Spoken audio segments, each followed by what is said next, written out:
ഒന്നും ചൊല്ലി രണ്ടും ചൊല്ലി മൂന്നും ചൊല്ലി പൂ മുത്തലാഖാണ് വിഷയം. മലയാളിയുടെ വർത്തമാനകാലത്തിന്റെ വർത്തമാനം കേരള സമിറ്റ് വീണ്ടും. പ്രിയ പ്രേക്ഷകർക്ക് സ്വാഗതം. മുത്തലാഖിനെ കുറിച്ചുള്ള കേരള സമിറ്റിന്റെ ഈ അധ്യായം പ്രിയപ്പെട്ട പ്രേക്ഷകരിലേക്ക് എത്തുന്നതിന് മുൻപ് തന്നെ ഒരുപക്ഷെ സുപ്രീം കോടതി വിധി പുറപ്പെടുവിച്ചേക്കാം. അതല്ലെങ്കിൽ അതിന് തൊട്ടടുത്ത ദിവസങ്ങളിൽ ഒരുപക്ഷെ മുത്തലാഖ് പൂർണ്ണമായും നിരോധിച്ചേക്കാം. മുത്തലാഖ് പരിഷ്കരിക്കുന്നതിന് All India Muslim Personal Law ബോർഡിന് നിർദ്ദേശങ്ങൾ കൊടുത്തേക്കാം. ഇല്ലെങ്കിൽ കാലോചിതമായ മാറ്റങ്ങൾക്ക് വേണ്ടി കുറച്ചു കാലത്തേക്ക് നീട്ടിവെച്ചേക്കാം. ഈ വിധി എന്തുതന്നെയാണെങ്കിലും മുത്തലാഖ് സുപ്രീം കോടതിയിലെത്തിയ ഒരു സാഹചര്യവും മുത്തലാഖിനെ തുടർന്ന് സംഘപരിവാർ അജണ്ട നടപ്പിലാക്കുന്നതിന്റെ ഭാഗമായി ഉയർത്തിയ രാഷ്ട്രീയവും നമ്മൾ ചർച്ച ചെയ്യേണ്ട വിഷയം തന്നെയാണ്. ഒപ്പം മുസ്ലിം സ്ത്രീകൾ അനുഭവിക്കുന്ന അനീതികളിൽ അതിവിചിത്രമെന്ന് ഇന്ത്യയുടെ പ്രധാനമന്ത്രിയെ കൊണ്ട് പറയിപ്പിക്കാൻ തക്കവിധം ഗൗരവമുള്ളതാണോ മുത്തലാഖ് എന്ന വിഷയം സൂക്ഷ്മമായി തന്നെ പഠിക്കേണ്ടതുമാണ്. ഇന്ത്യൻ പ്രധാനമന്ത്രി പറയുന്നു, മുത്തലാഖ് അടക്കമുള്ള അനീതികൾ 21-ാം നൂറ്റാണ്ടിലും സ്ത്രീകൾക്കെതിരെ തുടരുന്നത് അതിവിചിത്രമാണെന്ന്. ഇന്ത്യയുടെ പ്രധാനമന്ത്രിയോട് കേരള സമിറ്റിന് ചോദിക്കാനുള്ള രണ്ട് ചോദ്യങ്ങൾ. സർ, അതിവിചിത്രമായിരുന്നില്ലേ ബിൽക്കിസ് ബാനു എന്ന യുവതിയുടെ ശരീരത്തിൽ സംഘപരിവാറുകൾ നടത്തിയ അതിക്രൂരമായ റേപ്പ്? അതിക്രൂരവും അതിവിചിത്രവുമല്ലേ 48% ഇന്ത്യയിലെ മുസ്ലിം സ്ത്രീകൾ നിരക്ഷരരായി ഈ രാജ്യത്ത് തുടരുന്നു എന്നുള്ള വസ്തുത? സർ, അതിക്രൂരമല്ലേ നിങ്ങൾ തച്ചുകൊന്ന സംഘപരിവാർ തച്ചുകൊന്ന അഖ്ലാഖിന്റെ മാതാവിനും അഖ്ലാഖിന്റെ കുടുംബത്തിലെ സ്ത്രീകളും അനുഭവിക്കേണ്ടി വന്ന ദുരിതങ്ങൾ? ഹരിയാനയിൽ തൂങ്ങിയാടുന്ന സ്ത്രീകളുടെ ദുരിതങ്ങൾ ഇതിനേക്കാൾ അതിവിചിത്രമാണോ 0.25% മാത്രം വിവാഹമോചിതരായ സ്ത്രീകളുള്ള മുസ്ലിം സമുദായത്തിലെ മുസ്ലിം സ്ത്രീകൾ അനുഭവിക്കുന്ന ദുരന്തം? അപ്പോൾ നിങ്ങൾക്ക് പിന്നിൽ രാഷ്ട്രീയമുണ്ടോ എന്ന സംശയം ബലപ്പെടുകയാണ്. കേരള സമിറ്റ് അന്വേഷിക്കുന്നത് ഈ രണ്ടു ഘട്ടത്തിൽ കൂടിയാണ്. കേരള സമിറ്റ് അന്വേഷിക്കുന്നു മുത്തലാഖിന് തൊലാഖ്. ഈ ചർച്ചയിൽ പങ്കെടുക്കുന്ന അതിഥികളും അവരുടെ നിലപാടുകളും. ഇസ്ലാമിക പണ്ഡിതൻ ശ്രീ ഇല്യാസ് മൗലവി.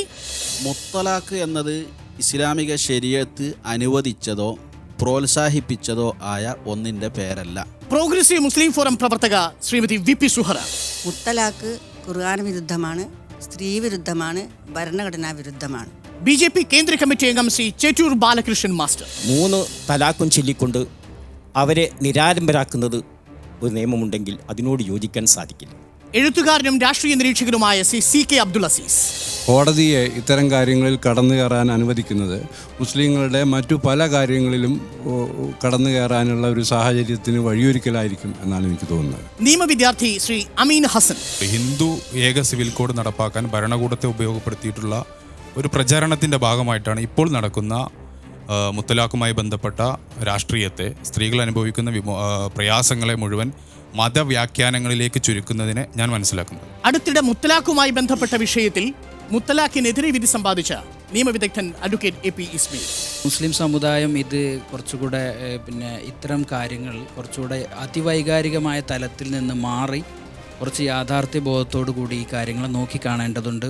മുത്തലാഖുമായി ബന്ധപ്പെട്ട് സുപ്രീം കോടതി ചോദിച്ച അതേ ചോദ്യത്തോടു കൂടിയാണ് കേരള സമിതി ചർച്ച ആരംഭിക്കുന്നത്. മൗലവി, മുത്തലാഖിനെ കുറിച്ച് ഖുറാനിൽ പരാമർശിച്ചിട്ടുണ്ടോ?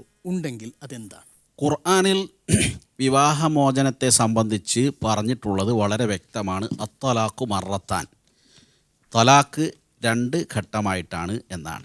3 പ്രാവശ്യമുള്ള തലാഖിനെ സംബന്ധിച്ച് ഒരാൾ ഭർത്താവ് വിവാഹമോചനം ചെയ്തു, പിന്നെ പുനർവിചിന്തനം ഉണ്ടായി, വീണ്ടും തിരിച്ചെടുത്തു, നല്ല നിലക്ക് ജീവിതം തുടങ്ങി, വീണ്ടും വിവാഹമോചനം ചെയ്യേണ്ടി വന്നു. അങ്ങനെ 2ാം ഘട്ടം കഴിഞ്ഞു. 3ാം ഘട്ടവും കഴിഞ്ഞാൽ പിന്നെ ഖുർആൻ പറയുന്നത് 3 പ്രാവശ്യം ചെയ്തു കഴിഞ്ഞാൽ പിന്നീട് അവളെ മറ്റൊരാൾ വിവാഹം ചെയ്തതിന് ശേഷമേ, എന്നിട്ട് ഒഴിവാക്കിയതിന് ശേഷമേ തിരിച്ചെടുക്കാൻ പറ്റൂ. അതുപോലും ഒരു സ്ത്രീ, കാരണം ഖുർആൻ ഈ ആയത്ത് അവതരിക്കുന്ന കാലത്ത് ഒരാൾ ഭാര്യയെ വിവാഹമോചനം ചെയ്യുകയും ഈ ദീക്ഷാകാലം തീരുന്നതിന് മുമ്പ് തിരിച്ചെടുക്കും. ആ സ്ത്രീക്ക് വേറൊരാളെ വിവാഹം ചെയ്യാനും പറ്റൂല, ഇവൻ തിരിച്ചെടുക്കുകയില്ല. അങ്ങനെ അവളെ 100 പ്രാവശ്യമൊക്കെ വിവാഹമോചനം ചെയ്തുകൊണ്ടേ ഇരിക്കുകയും വേറൊരു വിവാഹം ചെയ്യാൻ പറ്റാത്തൊരവസ്ഥ ഉണ്ടാവുകയും ചെയ്തപ്പോൾ മാക്സിമം 2 പ്രാവശ്യമേ അങ്ങനെ ഒരു സ്ത്രീയെ സ്വീപ്പാക്കാൻ പറ്റുള്ളൂ.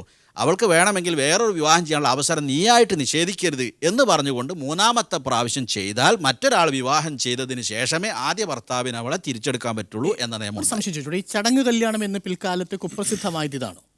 ചടങ്ങ് കല്യാണം എന്ന് പറയുന്നത്, അപ്പം വേറൊരാൾ വിവാഹം ചെയ്തതിന് ശേഷമാണല്ലോ ആദ്യ ഭർത്താവിന് തിരിച്ചെടുക്കാൻ പറ്റുക. അപ്പോൾ അതിനെ മറികടക്കാൻ വേണ്ടി കുതന്ത്രം പ്രയോഗിക്കും ചില ആൾ. ഒരാളെ കൂലിക്ക് വിളിച്ചു കൊണ്ടുവന്ന് അവനെ കൊണ്ട് വിവാഹം ചെയ്യിപ്പിക്കുകയും പക്ഷേ പ്രവാചകൻ അതിനെ കർശനമായി വിലക്കുകയും അത്തൈസുൽ മുസ്താർ വളരെ രൂക്ഷമായ ശൈലിയിൽ അതിനെ എതിർക്കുകയും അത് കടുത്ത ശിക്ഷാർഹമാണ് എന്ന് പഠിപ്പിക്കുകയും ചെയ്തു. അതായത് മനസ്സിലാക്കുന്നത് ഖുറാൻ പ്രകാരം 2 തലാഖാണ് നിലവിലുള്ളത്. അതിൽ ആദ്യത്തെ തലാഖ് എന്ന് പറയുന്നത് മധ്യസ്ഥന്മാരുടെ ചർച്ചയ്ക്ക് ശേഷം മിനിമം 4 മധ്യസ്ഥന്മാരുടെയെങ്കിലും ചർച്ചയ്ക്ക് ശേഷം തലാഖ് നടത്തി വേർപിരിഞ്ഞാൽ പിന്നീട് രണ്ടാമത് 90 ദിവസത്തെ ഒരു ഇദ്ദ പീരീഡിന് ശേഷം വീണ്ടും മധ്യസ്ഥത നടത്തി രണ്ടാമത്തെ തലാഖും കഴിഞ്ഞ് അതിനുശേഷം വേണ്ടെന്ന് വെക്കുന്നെങ്കിൽ മാത്രമേ ഈ അവസ്ഥ ഉണ്ടാവുന്നുള്ളൂ. ശരിയല്ലേ? അതായത് ചുരുക്കത്തിൽ ഒരു 4-5 മാസത്തോളം നീണ്ടു നിൽക്കുന്ന പ്രക്രിയയാണ് ഈ 2 ഘട്ടങ്ങളിലായി നടക്കുന്ന തലാഖ്. അതെ, എന്ന് വെച്ചാൽ ഒറ്റ ഇരുപ്പിന് 3 പിരിച്ചയക്കുക എന്നത് കർശനമായി വിലക്കപ്പെട്ടതാണ്, ദൈവധിക്കാരമാണ് എന്ന് പ്രവാചകൻ പഠിപ്പിക്കുകയും പ്രവാചകൻ ചില അനുയായികളോട് രൂക്ഷമായി സംസാരിക്കുകയും ചെയ്തിട്ട് ശകാരിക്കുകയും ചെയ്തതായിട്ട് നമുക്ക് പ്രമാണങ്ങൾ കാണാൻ സാധിക്കും. അതായത് 1 ചൊല്ലി 2 ചൊല്ലി 3 ചൊല്ലി പുപ്പുപ്പു എന്ന് പറയുന്ന സമ്പ്രദായം ഖുറാൻ അംഗീകരിക്കുന്നില്ല. ഏതെങ്കിലും മദ്ഹബുകൾ അംഗീകരിക്കുന്നുണ്ടോ? ഒരു മദ്ഹബും അംഗീകരിക്കുന്നില്ല. 4 മദ്ഹബുകളാണ് ഉള്ളത്. ഒറ്റ ഇരുപ്പിന് 3 ചൊല്ലുക എന്നത് ഒരു മദ്ഹബും ഒരു ഇസ്ലാമിക പ്രസ്ഥാനവും സംഘടനയും അംഗീകരിക്കുന്നില്ല. നിലവിൽ സുപ്രീം കോടതിയുടെ ഈ വിധി തൊലാഖ് അല്ലെങ്കിൽ മുത്തലാഖ് നിരോധിക്കുക എന്ന് പറയുന്നത് ആ അർത്ഥത്തിൽ ഇല്ലാത്ത ഒന്നിനെ നിരോധിക്കുന്നതാണ് എന്ന് കണക്കാക്കേണ്ടി വരും. അല്ല, ഇങ്ങനെയാണ് ഖുർആനിലുള്ളത് ശരീഅത്ത് പഠിപ്പിക്കുന്നതെങ്കിലും അത് പ്രവൃത്തിപദത്തിൽ ദുരുപയോഗം ചെയ്യപ്പെടുകയും ഖുർആൻ പഠിപ്പിച്ചതിന് വിരുദ്ധമായ രൂപത്തിൽ സമുദായത്തിലെ അംഗങ്ങൾ ദുരുപയോഗപ്പെടുത്തുകയും ചെയ്യുന്നു എന്നൊരു വസ്തുതയാണ്. അതിനെയാണ് കൈകാര്യം ചെയ്യേണ്ടത്, ഖുർആനിനെയോ ശരീഅത്തിനെയോ അല്ല. ചുരുക്കത്തിൽ മൗലവി അടക്കമുള്ള ഇസ്ലാമിക പണ്ഡിതന്മാർ ആഗ്രഹിക്കുന്ന സുപ്രീം കോടതിയുടെ വിധി എന്ന് പറയുന്നത് ശരീഅത്തിനെ ദുരുപയോഗം ചെയ്യുന്നത് തടഞ്ഞുകൊണ്ടുള്ള വിധിയാണ് നിങ്ങൾ ആഗ്രഹിക്കുന്നത്. അല്ലല്ല, സുപ്രീം കോടതി അതിൽ ഇടപെടേണ്ട കാര്യമേ ഇല്ല. സുപ്രീം കോടതി പറയേണ്ടത് ഇസ്ലാമിക ശരീഅത്ത് ഭരണഘടന അനുസരിച്ച് വകവെച്ച് കൊടുത്തതുകൊണ്ട് മുസ്ലിം സമുദായം ഇസ്ലാമിക ശരീഅത്താണ് പിൻപറ്റേണ്ടത് എന്ന നിർദ്ദേശമാണ് സുപ്രീം കോടതി നൽകേണ്ടത്. അതായത് നിലവിലുള്ള ഇസ്ലാമിക ശരീഅത്ത് പിന്തുടരുക എന്നത് തന്നെയാണ് വേണ്ടത്, അല്ലാത്തവർ ശിക്ഷിക്കപ്പെടും. അതാണ് വേണ്ടത്. ഖുർആനിനെ ദുരുപയോഗപ്പെടുത്തുന്നവർ ശിക്ഷിക്കപ്പെടും. ഈ അർത്ഥത്തിൽ നോക്കിയാൽ യഥാർത്ഥത്തിൽ ഒരു 6-7 മാസം നീണ്ടു നിൽക്കുന്ന ദീർഘമായ ഒരു പ്രൊസീജിയറിന് ശേഷം എല്ലാ സാധ്യമായ ആർബിട്രേഷനുകൾ മധ്യസ്ഥതയ്ക്കും ശേഷമാണ് ഈ വിവാഹമോചനം ഇസ്ലാം സമുദായത്തിൽ സാധ്യമാവുന്നത്. മറ്റു കമ്മ്യൂണിറ്റികളെ അപേക്ഷിച്ച് നോക്കിയാൽ ക്രിസ്ത്യൻ കമ്മ്യൂണിറ്റിയേക്കാൾ തൊട്ടുമുകളിൽ നിൽക്കുന്നു എന്ന് മാത്രമേ ഉള്ളൂ ഇസ്ലാം സമുദായത്തിൻ്റെ മതവിമോചനത്തിൻ്റെ കണക്കും.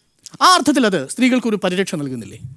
ഇല്ല, ഇതിലൊരു പ്രശ്നം എന്താന്ന് പറഞ്ഞാൽ ഇപ്പം പേഴ്സണൽ ലോയിലുള്ളത് മുത്തലാഖിനെ സംബന്ധിച്ചുള്ളത് ഞാൻ വായിച്ചതാണ്. ഒരു ഭ്രാന്തനായാലും അത് ഖുർആനുമായിട്ട് ബന്ധപ്പെട്ടതല്ല, ഈ പേഴ്സണൽ ലോയിലുള്ളതാണ്. ആരെങ്കിലും നിർബന്ധിച്ചാലും പിന്നെ മാനസികമായി തകരാറുള്ള മദ്യപിച്ചായാലും ഇത്തരത്തിൽ 3 തലാഖ് ചൊല്ലിയാൽ അതിന് വാലിഡിറ്റി ഉണ്ടെന്നാണ്. അതെങ്ങനെയാണ് സാധ്യമാവുന്നത്? പേഴ്സണൽ ലോയിലുള്ളതാണത്. വ്യക്തി നിയമത്തിൽ അങ്ങനെ ഒരു പ്രൊവിഷൻ ഇല്ല. ഇത് നിയമത്തിൽ അങ്ങനെ ഉണ്ട്. ഈ പറയുന്ന ഒരടിസ്ഥാനം ഇല്ലാത്ത കാര്യമാണ്. ഇതാണ് സമ്മർദ്ദത്തിന്റെ ഫലമായി വിവാഹമോചനം ചെയ്താൽ വിവാഹമോചനം നിലവിൽ വരുമെന്ന് ലോകത്താരും പറഞ്ഞിട്ടില്ല. ഇസ്ലാമിക ശരീഅത്തിൽ അങ്ങനെ ഇല്ല. ഇസ്ലാമിക ശരീഅത്തിലില്ല, പക്ഷേ പേഴ്സണൽ ലോയിലുണ്ട്. അത് ഒരു വിഷയമാണ്. നമുക്ക് ഈ ചർച്ച കൊണ്ട് ധാരാളം പ്രേക്ഷകർക്ക് സംശയം. അതുകൊണ്ടാണ് ഞാൻ പറയുന്ന കാര്യങ്ങൾ വസ്തുനിഷ്ഠമായിരിക്കും. പേഴ്സണൽ ലോയിൽ നിർബന്ധിച്ച് നീ അവളെ വിവാഹമോചനം ചെയ്യടാ എന്ന് പറഞ്ഞാൽ വിവാഹമോചനം നടക്കുമെന്ന് ആര് പറഞ്ഞു? ഏത് പേഴ്സണൽ ലോയിൽ ഉണ്ട് എന്നുള്ളതാണ് ഞാൻ മനസ്സിലാക്കിയിട്ടുള്ളത്. നിങ്ങൾ മനസ്സിലാക്കിയത് അങ്ങനെയാണെങ്കിൽ, പക്ഷേ അങ്ങനെയല്ല പേഴ്സണൽ ലോയിൽ ഉള്ളത്.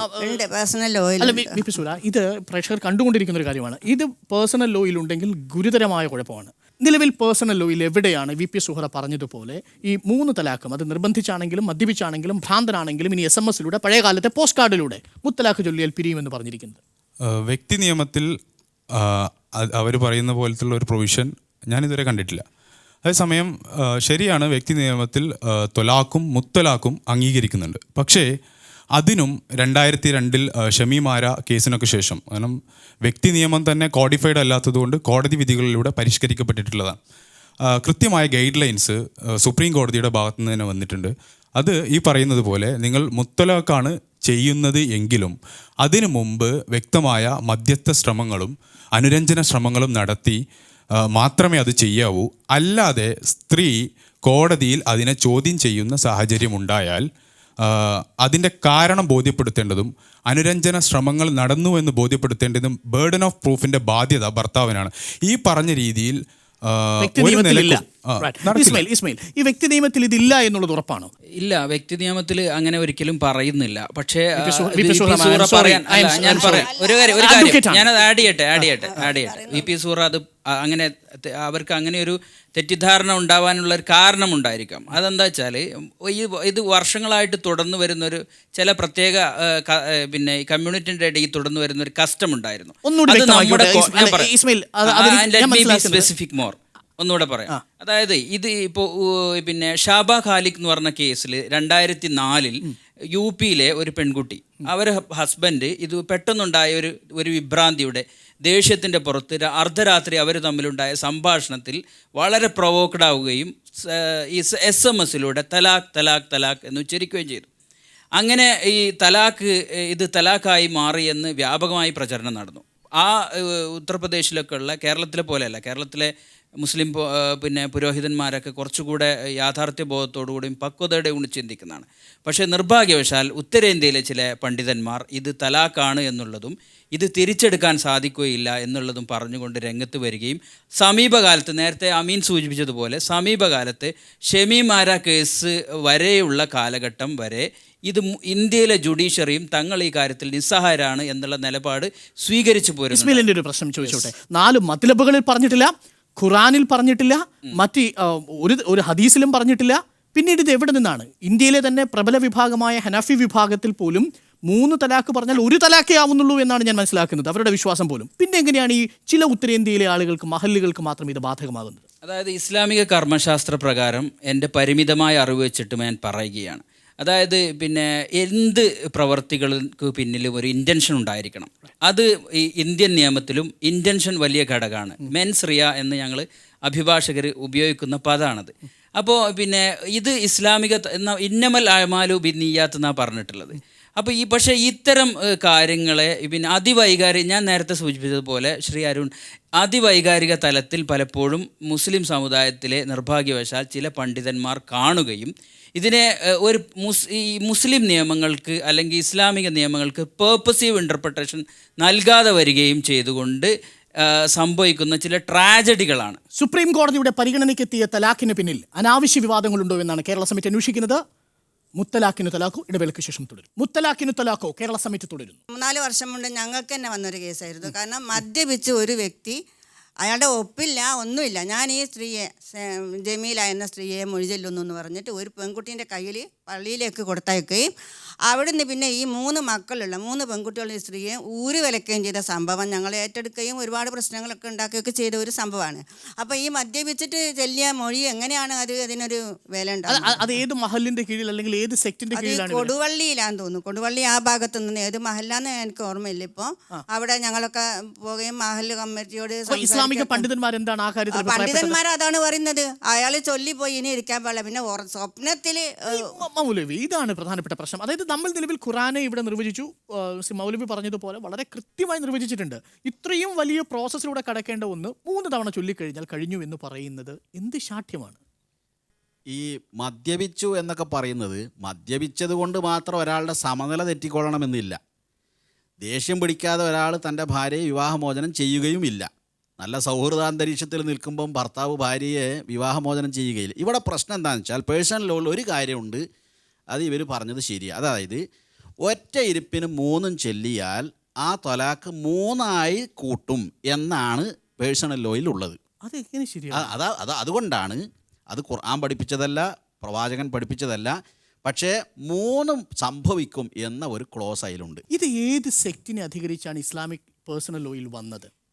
നിലവിൽ ഞാൻ മനസ്സിലാക്കിയിടത്തോളം ഈ കർമ്മശാസ്ത്രങ്ങളിലൊന്നും തന്നെ, ഈ പ്രഗത്ഭരായ വ്യാഖ്യാതാക്കളൊന്നും തന്നെ ഇത്തരത്തിൽ പറയേണ്ട ഒരു ടെക്സ്റ്റിനെയും അധികരിച്ചിട്ടില്ലെന്നാണ് ഞാൻ മനസ്സിലാക്കുന്നത്. ഏത് ടെക്സ്റ്റിനെ അധികരിച്ചാണ് ഇങ്ങനെ പറയുന്നത്? അതിനൊരു കാരണമുള്ളത്, ഖലീഫ ഉമറിൻ്റെ കാലത്ത് അതുവരെ ഈ ഘട്ടം ഘട്ടമായിട്ടാണ് ചെയ്തിരുന്നത്. അപ്പോൾ ചില ആളുകൾ വന്നിട്ട് തലാക്ക് ചെയ്തിട്ട് 3-4 ആയിരം എന്നൊക്കെ പറഞ്ഞിട്ട് ചിലവർ പറയും ഞാൻ ഒന്നേ ഉദ്ദേശിച്ചിട്ടുള്ളൂ. എന്നുവെച്ചാൽ ത്വലാക്ക് ദുരുപയോഗപ്പെടുത്തുകയും കളിക്കുകയും ചെയ്യുന്ന ഒരു സമയം വന്നപ്പോൾ ഉമർ പറഞ്ഞു, ഇനി ആരും അത്തരം അവിവേകം ചെയ്യരുത്. ആരെങ്കിലും അങ്ങനെ അവിവേകം ചെയ്താൽ പിന്നെ അവർക്ക് തിരിച്ചെടുക്കാനുള്ള അവസരം ഉണ്ടാവുകയില്ല എന്ന ഒരു രാഷ്ട്രീയ നിയമം പോലെ അവിടെ പാസ്സാക്കുക ചെയ്തു. അപ്പോൾ വി പി സുഹറ പറഞ്ഞതിൽ ഒരു കാര്യമുണ്ട്. അതായത് മൂന്ന് തലാക്ക് ഒരാൾ പറഞ്ഞാൽ മൂന്നായിട്ട് കൂട്ടുമെന്ന് പറഞ്ഞാൽ വി പി സുഹറ പറഞ്ഞതുപോലെ ഒരാൾ ഇന്ന് 3 തലാക്കും പറഞ്ഞാൽ കഴിഞ്ഞു. അതെ, അങ്ങനെയാണ് നിലവിലുള്ള. ഇത് മാറണമെന്ന് നിങ്ങൾ ആഗ്രഹിക്കുന്നുണ്ടോ? തീർച്ചയായിട്ടും. ഇതിൽ സുപ്രീം കോടതി വിധിയിലൂടെ മാറുന്നതിൽ വിരോധമുണ്ടോ? സുപ്രീം കോടതി അല്ല, അത് അവിടെയാണ് നമ്മളെ എതിർപ്പ്. അതായത് സുപ്രീം കോടതി അത് മാറ്റണമെന്ന് പറഞ്ഞുകൊണ്ട് പിന്നെ എന്തൊക്കെയാണ് മാറ്റണമെന്ന് പറയുക എന്നതിനെ സംബന്ധിച്ചാണ് നമ്മുടെ ആശങ്ക. പോയിന്റ് വളരെ ക്ലിയർ ആണ്. അതിൽ നിന്ന് മാറരുത്. അതായത് ഈ മൂന്ന് തലാക്കും ഒരുമിച്ച് ചൊല്ലിയാൽ 3 കണക്ക് കൂട്ടും എന്നുള്ള നിലവിലുള്ള ഖുർആൻ വിരുദ്ധമായ മദ്ഹബ് വിരുദ്ധമായ ഈ പ്രമാണത്തെ സുപ്രീം കോടതി റദ്ദു ചെയ്താൽ അതിൽ കുഴപ്പമില്ലല്ലോ. ഇല്ലല്ല, എഗ്രീബിൾ ആണ്. ഒറ്റ ഇരിപ്പിന് 3 പറഞ്ഞാൽ അത് എഗ്രീബിൾ ആണ്. അത് മുസ്ലിം പണ്ഡിത സമൂഹം അനുകൂലിക്കുന്നതാണ്. മുസ്ലിം പേഴ്സണൽ ലോ ബോർഡിൽ ഇപ്പോൾ മൗലവി പറഞ്ഞത് പ്രകാരം ഇതൊരു കുഴപ്പം പിടിച്ച കാര്യമാണെന്ന് താങ്കൾക്കും അറിയാമല്ലോ. ഈ 3 തലാക്ക് പറഞ്ഞാൽ 3 കൂട്ടും എന്നുള്ളത്, ഒറ്റ ഇരിപ്പിൽ പറഞ്ഞാൽ പോലും കൂട്ടും എന്നുള്ളത് അശാസ്ത്രീയവും പ്രമാണവിരുദ്ധവുമാണ്. ശരിയല്ലേ? ഇവിടെ അതിനെ കോടതി ഏത് രീതിയിൽ സമീപിക്കുന്നു എന്നതാണ് പേഴ്സണൽ ലോ ബോർഡിനെ സംബന്ധിച്ചിടത്തോളം മുസ്ലിം സമുദായത്തെ സംബന്ധിച്ചിടത്തോളം ആശങ്ക. അതായത് കോടതി അത് പറയുന്നത് ഇത് ഇസ്ലാമിക നിയമങ്ങൾക്ക് വിരുദ്ധമായതുകൊണ്ട് ഇന്ന ഗൈഡ് ലൈൻസ് വേണം, നിരോധിക്കുന്നു എന്നാണെങ്കിൽ മുസ്ലിം സമുദായത്തെ സംബന്ധിച്ചിടത്തോളം അതിൽ കോടതി ഇടപെടരുതെന്ന് ഇനി പറഞ്ഞിട്ട് കാര്യമുണ്ടെന്ന് എനിക്ക് തോന്നുന്നില്ല. വർഷങ്ങളായി കോടതി ഖുർആനും സുന്നത്തും അനുസരിച്ച് ഇതിൽ ഇന്റർപ്രിട്ടേഷൻസ് നടത്തിക്കൊണ്ടിരിക്കുന്നുണ്ട്. പക്ഷേ ഇത് ഭരണഘടനാ വിരുദ്ധമാണ് എന്ന് പറഞ്ഞാണ് കോടതി നിരോധിക്കുകയോ മറ്റോ ഇടപെടുകയോ ചെയ്യുന്നുവെങ്കിൽ അത് മൊത്തം വ്യക്തി നിയമത്തെ തന്നെ സ്വാധീനിക്കും. മുത്തലാഖ് സംബന്ധിച്ച വിഷയങ്ങളിൽ, ശരീഅത്ത് സംബന്ധിച്ച വിഷയങ്ങളിൽ ഇന്ത്യയിലെ പേഴ്സണൽ ലോ ബോർഡും പണ്ഡിതരും വളരെ സുചിന്തിതമായ അഭിപ്രായങ്ങൾ രൂപീകരിക്കുകയും സ്വയം പരിഷ്കരണത്തിന് തയ്യാറാകുകയും ചെയ്യലാണ് ഏറ്റവും ഉചിതമായ സംഗതി. ഇത് കോടതിക്ക് വിട്ടുകൊടുത്തു കഴിഞ്ഞാൽ, കോടതിക്ക് ഒന്നാമത് ഇപ്പോൾ ഈ ഖുർആൻ ഫുക്ക് സുന്നൊന്നും പൂർണ്ണമായി കോടതി പഴയ ബ്രിട്ടീഷ് ലോ ആണ് ഇപ്പോഴും കോടതി പരിശോധിക്കുന്നത്. നമ്മളെ പേഴ്സണൽ ലോ എന്ന് പറയുന്നത് ബ്രിട്ടീഷുകാരുണ്ടാക്കിയ മുഹമ്മദൻ ലോ ആണ്. ആ മുഹമ്മദൻ ലോയിൽ തന്നെ ഒരുപാട് തകരാറുകൾ ഉണ്ട് എന്നിപ്പോൾ എല്ലാവരും ചൂണ്ടിക്കാട്ടുന്നുണ്ട്. അപ്പോൾ അതുകൊണ്ട് അതിനെ ഇടവരുത്താതെ മുസ്ലിം പേഴ്സണൽ ലോ ബോർഡും ഇന്ത്യയിലെ മുസ്ലിം പണ്ഡിതരും താങ്കൾ പറയുന്നത് ശരിയാണ്. പക്ഷെ അതൊക്കെ കഴിഞ്ഞു, അതിന്റെ കാലമേ കഴിഞ്ഞു. 1937 മുതൽ 2017 വരെയുള്ള ദീർഘകാലം അതിന് മുസ്ലിം പേഴ്സണൽ ലോ ബോർഡിന് അവസരങ്ങൾ ഉണ്ടായിരുന്നു. അതാണ് സുപ്രീം കോടതിയുടെ കേസ് എത്തുമ്പോൾ ഇപ്പോൾ മുസ്ലിം പേഴ്സണൽ ലോ ബോർഡ്. ഒരു കാര്യം ഞാൻ പറയാം, ഈ പേഴ്സണൽ ലോ ബോർഡ് എന്നത് നിയമപരമായി ഭരണഘടനാപരമായി എന്തെങ്കിലും യാതൊരു ബന്ധമുള്ള ഒരു സാധനമാണ് ഞാൻ മനസ്സിലാക്കുന്നില്ല. വിവിധ സംഘടനകൾ, മുസ്ലിം സംഘടനകൾ ചേർന്നുള്ള ഒരു ഫോറമാണ്. അപ്പോൾ ആ ഒരു ഫോറത്തിന് എന്താ അധികാരമാണുള്ളത് മറ്റുള്ളവരിലേക്ക്? ഇപ്പം നേരത്തെ സുപ്രീം കോടതി ചോദിച്ചു, നിങ്ങൾക്ക് സ്ത്രീകൾക്ക് അതിൽ ചെയ്യാൻ പാടില്ലേ? ഇപ്പോൾ ഈ നിക്കാനാമ എന്ന് പറഞ്ഞ ഒരു സംഭവം തന്നെ കേരളത്തിലൊന്നും അത് ഇതുവരെ കണ്ടിട്ടില്ല. പക്ഷേ ഈ നിക്കാനാമ എന്ന് പറയുന്നത് ഉത്തരേന്ത്യയിൽ എവിടെയോ ഉള്ള സംഭവമാണ്. അവിടെ സ്ത്രീകൾക്ക്, ഒരു സ്ത്രീക്കും നിക്കാഹിൽ ബന്ധമില്ല. 18 വയസ്സ് പൂർത്തിയായ ഒരാൾ കരാറ് നടത്തുന്നുണ്ടെങ്കിൽ ആ കരാറിൽ സ്ത്രീക്ക് ഒപ്പിടാനുള്ള ഒരു സംഭവവും ഇല്ല. ഇത് ബാപ്പയോ അല്ലെങ്കിൽ ആങ്ങളെയോ അല്ലെങ്കിൽ ഏതെങ്കിലും ഒരാളാണ് ഒപ്പിട്ട് കൊടുക്കുന്നത്. അപ്പോൾ ഈ സ്ത്രീക്ക് അതിൽ യാതൊരു അധികാരവും ഇല്ല. പിന്നെ എങ്ങനെയാണ് സ്ത്രീക്ക് അങ്ങനെ ചെയ്തൂടെ ഇങ്ങനെ ചെയ്തൂടെ എന്ന് ചോദിക്കുന്നത്? അപ്പം പിന്നെ ജുഡീഷ്യറിയെയും നിയമനിർമ്മാണങ്ങളും പിന്നെ ഭരണഘടനയും ഒക്കെ വിട്ടുകൊണ്ട് നമുക്ക് എങ്ങനെയാണ് ഒരു രാജ്യത്ത് ജീവിക്കാൻ പറ്റുക? അങ്ങനെയാണെങ്കിൽ ക്രിമിനൽ പ്രൊസീജിയർ കോഡെല്ലാം മാറ്റി പല പല സംഭവങ്ങളും ഇല്ലേ? ഇസ്ലാമിക നിയമങ്ങൾ തന്നെ പലതും മാറ്റിയിട്ടില്ലേ? അപ്പോൾ ആ രീതിയിൽ നമ്മൾ നോക്കുന്നുണ്ടെങ്കിൽ ജുഡീഷ്യറിയും ഇതൊന്നും ഇല്ലാതെ നമുക്ക് മുന്നോട്ട് പോകാൻ സാധിക്കും. ഘട്ടത്തിൽ ഇപ്പോൾ ഇവർ ഒത്തി നിൽക്കുന്ന ഒരു പ്രധാനപ്പെട്ട തീരുമാനം എന്ന് പറയുന്നത് ഭരണഘടന വ്യാഖ്യാനിച്ചുകൊണ്ട് ഇത് ഭരണഘടന വിരുദ്ധമാണെന്ന് പറഞ്ഞാലാണ് ആശങ്ക കൂടുതൽ ഉണ്ടാവുക എന്നാണ്. പകരം ഈ മുത്തലാഖ് എന്നുള്ള ഒറ്റ പ്രശ്നം, അതായത് 3 തവണ ഒറ്റ ഇരിപ്പിൽ ചൊല്ലിയാൽ അവസാനിക്കുന്നു എന്നുള്ള പരിപാടി എടുത്തു കളഞ്ഞാൽ പ്രശ്നം ഒഴിവാകുമെന്ന് താങ്കൾക്ക് തോന്നുന്നില്ലേ? എനിക്ക് തോന്നുന്നുണ്ട്. അതായത് ഇവർ ചർച്ച ചെയ്യപ്പെടുമ്പോൾ മനസ്സിലാക്കാത്ത സംഗതി, ഇപ്പൊ മുത്തലാഖ് നിരോധിച്ചെന്ന് വിചാരിക്കുക, ഒറ്റ തൊലാഖ് ചെല്ലിയാലും മുത്തലാഖ് ചെല്ലിയാലും ഒരേ ഫലമാണ്. ഭാര്യയിൽ നിന്ന് ഭർത്താവിൽ നിന്ന് ഭാര്യ എന്നേക്കുമായി വേർപെട്ടു ഒറ്റ പ്രാവശ്യം ചെല്ലിയാലും. അപ്പോൾ അവിടെ ആകെയുള്ളൊരു സ്വാതന്ത്ര്യം എന്താണെന്ന് ചോദിച്ചാൽ, ഭർത്താവ് വിചാരിച്ചാൽ അവളെ തിരിച്ചെടുക്കാം. ഈ ഭർത്താവ് തിരിച്ചെടുക്കാണെന്ന് വിചാരിച്ചാൽ ലോകത്ത് ഒരാൾക്കും അവളെ തിരിച്ചെടുക്കാനുള്ള അവസരം അവിടെ ഇല്ല. ഞങ്ങൾ ഭയക്കുന്ന പ്രധാനപ്പെട്ട ഒരു കാര്യം, ഈ പ്രശ്നം നേരത്തെ കണക്ക് ഞാൻ പറഞ്ഞതുപോലെ 0.25% താഴെ മാത്രമാണ് ഇന്ത്യയിലെ മുസ്ലിം സ്ത്രീകളുടെ ഇടയിലുള്ള വിവാഹമോചിതരുടെ എണ്ണം. ഇതെത്രയോ കുറവാണെന്ന് അങ്ങേക്കറിയാം. ഇന്ത്യയിൽ 48% ഇസ്ലാം നിരക്ഷരായ സ്ത്രീകളുണ്ട്. അതിവിചിത്രം എന്ന് തോന്നത്തക്ക രീതിയിലുള്ള അനീതി 48% 0.25% ആണോ? ഈ ചോദ്യം അങ്ങയോടും അങ്ങയുടെ നമ്മുടെ പ്രധാനമന്ത്രിയോടുമുള്ള ചോദ്യമാണ്. ഈ മുത്തലാഖിൻ്റെ കാര്യത്തിൽ കോടതിയെ സമീപിച്ചത് കേന്ദ്ര ഗവൺമെൻറ് അല്ല. ഈ മുത്തലാഖ് റദ്ദ് ചെയ്യണമെന്ന് പറഞ്ഞുകൊണ്ട് ഒരു നിയമം കൊണ്ടുവരണമെന്ന് പറഞ്ഞ് കേന്ദ്ര ഗവൺമെൻറ് കോടതിയെ സമീപിച്ചിട്ടില്ല. കോടതിയെ സമീപിച്ചത് ഈ യാതനകൾ അനുഭവിക്കുന്ന ഇന്ത്യയിലെ മുസ്ലിം സ്ത്രീകളാണ്. അല്ല, അതെ, അല്ല, ഇതിനെ സംബന്ധിച്ച് സംശയം ഉണ്ടായിരുന്നു. അല്ല, നേരത്തെ പറഞ്ഞു അല്ല, കോടതി സ്വമേധയാ കേസെടുത്തു എന്ന് പറഞ്ഞു. പക്ഷേ ഇപ്പോൾ ഇന്നലെ മിനിയാന്ന് കോടതിയിൽ ചർച്ച ചെയ്ത വിഷയം അല്ല. ഇത് മുസ്ലിം സ്ത്രീകൾ ആവശ്യപ്പെട്ടിട്ടുണ്ട് എന്ന് സുപ്രീം കോടതിയിൽ വ്യക്തമായി വാദം നടന്നു. തെറ്റിദ്ധരിപ്പിക്കരുത്. അതായത് ഈ കേസിന് ആസ്പദമായി, ഈ മുത്തലാഖ് കേസ് സുപ്രീം കോടതി പരിഗണിക്കുന്നതിന് ആസ്പദമായ കേസിന്റെ പേര് പ്രകാശ് വേഴ്സസ് ഫുലാവതി കേസാണ്. ഈ കേസ് ഹിന്ദു സക്സഷൻ ആക്ടുമായി ബന്ധപ്പെട്ട ചർച്ചയാണ്. ഇതിൽ ഇസ്ലാം സ്ത്രീകളുമായി ബന്ധപ്പെട്ട ഒരിടത്തും പരാമർശമില്ലെന്ന് സുപ്രീം കോടതിയുടെ 27-30 പാരഗ്രാഫ് തന്നെ പറയുന്നുണ്ട് ആ വിധിയിൽ. കോടതി സ്വമേധയാ കേസെടുത്തു എന്ന് ഇരിക്കട്ടെ. പക്ഷെ കേന്ദ്ര ഗവൺമെന്റിന്റെ നിലപാടായി അറ്റോർണി ജനറൽ മുകുൾ റോഹ്തഗി എന്താണ് പറഞ്ഞിരിക്കുന്നത് നോക്കൂ. പറഞ്ഞിരിക്കുന്നത് മറ്റൊരു നിയമം മൂലം പരിഷ്കരിക്കാൻ പോവുകയാണ്. ഇത് ഭരണഘടനാ വിരുദ്ധമാണ്. നിയമം മൂലം ഞങ്ങൾ ഇതിനെ പരിഷ്കരിക്കാൻ പോവുകയാണ്. നിങ്ങൾ മറ്റു വിഷയങ്ങൾ ഞങ്ങളുടെ എതിർപ്പ് വിവാഹമോചനത്തിനും തിരിച്ചെടുക്കലിനൊക്കെ ആവശ്യമായ നിയമം ഞങ്ങൾ നിർമ്മിക്കുന്നതാണ് കോടതിയിൽ അദ്ദേഹം പറയുന്നത്. അത് ഭരണഘടനാ ലംഘനമാണ്. കാരണം ഭരണഘടന ന്യൂനപക്ഷങ്ങൾക്ക് മതം അനുസരിച്ച് അവരുടെ വ്യക്തി നിയമം അനുവദിച്ചു കൊടുത്തിട്ടുണ്ടെങ്കിൽ അത് കേന്ദ്ര ഗവൺമെന്റ് അല്ല, ഒരു ഗവൺമെന്റും അല്ല, ഭരണഘടനയിൽ ആ ക്ലോസ് ഉള്ളിടത്തോളം കാലം അത് അതാത് മതവിഭാഗങ്ങൾ അവരുടെ ബന്ധപ്പെട്ട ആളുകളാണ് നിയമം നിർമ്മിക്കേണ്ടത്, പരിഷ്കരണങ്ങൾ വരുന്നത്. ഈ പറഞ്ഞതിന്റെ മറുപടി 14-15 ആർട്ടിക്കിൾ എന്താ പറയുന്നത്? ലിംഗവിവേചനം പാടില്ല.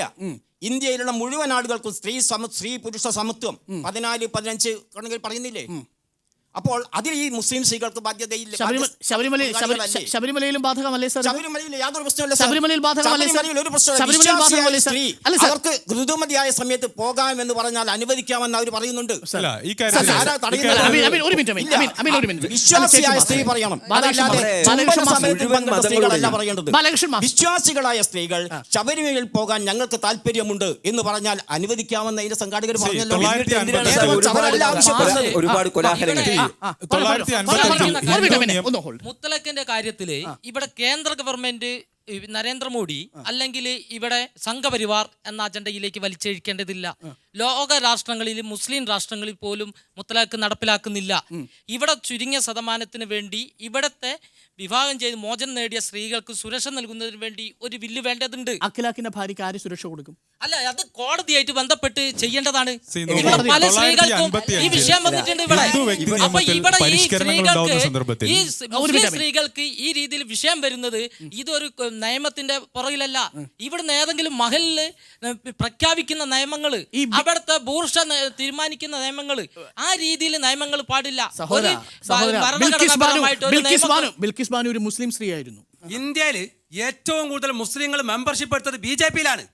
വ്യക്തമായ കണക്കുണ്ട്.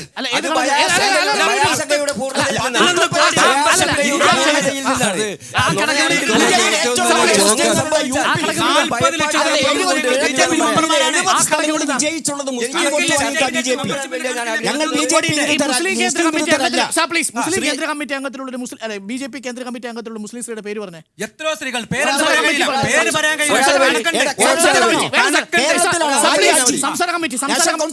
മലപ്പുറം ജില്ലയിൽ ധാരാളം ആളുകളുണ്ട്.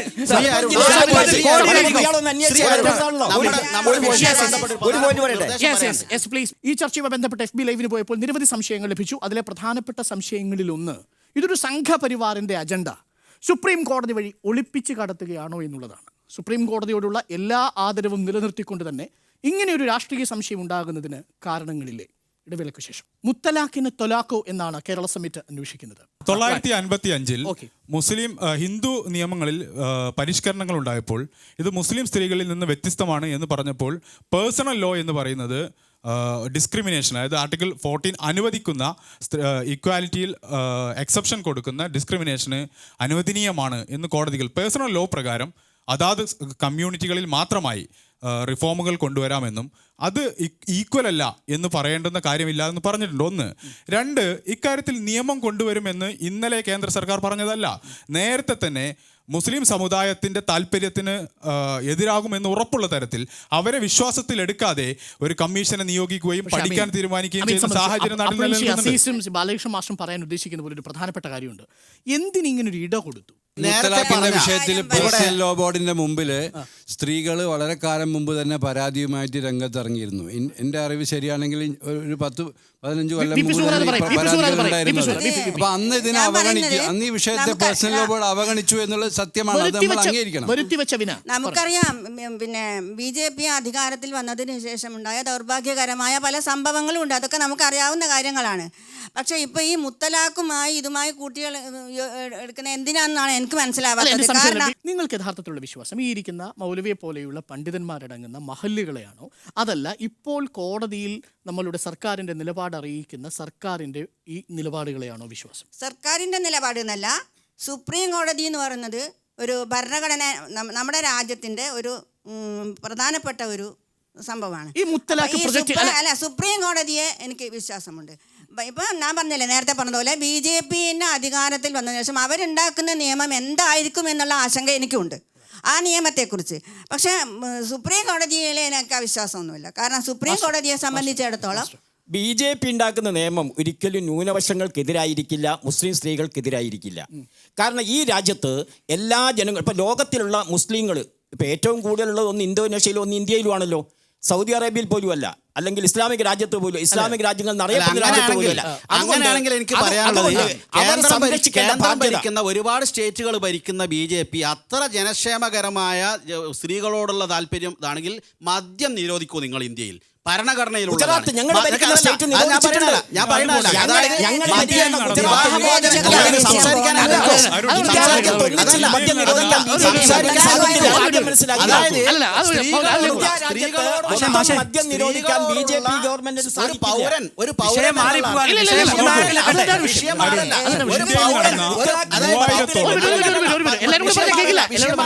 ഒരു പൗരൻ എന്നുള്ള അർത്ഥത്തിൽ ആ പൗരന്റെ വിഷയം മാറ്റല. നിങ്ങൾ ശ്രദ്ധിക്കൂ, പൗരൻ എന്നുള്ള അർത്ഥത്തിൽ പൗരാവകാശത്തിന് വേണ്ടി നിങ്ങൾ ശബ്ദിക്കുന്നുണ്ടെങ്കിൽ വിവാഹമോചനത്തിന്റെ പേരിൽ സ്ത്രീകൾ അനുഭവിക്കുന്നതിന്റെ 100 ഇരട്ടി കഷ്ടത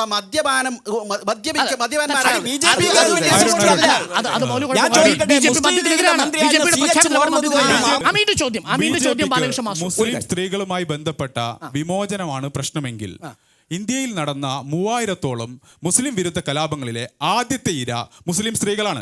ഇരിക്കട്ടെ, ഇന്ത്യയിൽ എങ്ങനെയാണ് ഒരു സമൂഹത്തെ നമുക്ക് മുന്നോട്ട് കൊണ്ടുവരാൻ കഴിയുക? ഇന്ത്യയിൽ വനിതാ സംവരണ ബില്ല് പാസ്സാക്കാൻ വേണ്ടി പാർലമെന്റിൽ കിടക്കുന്നു.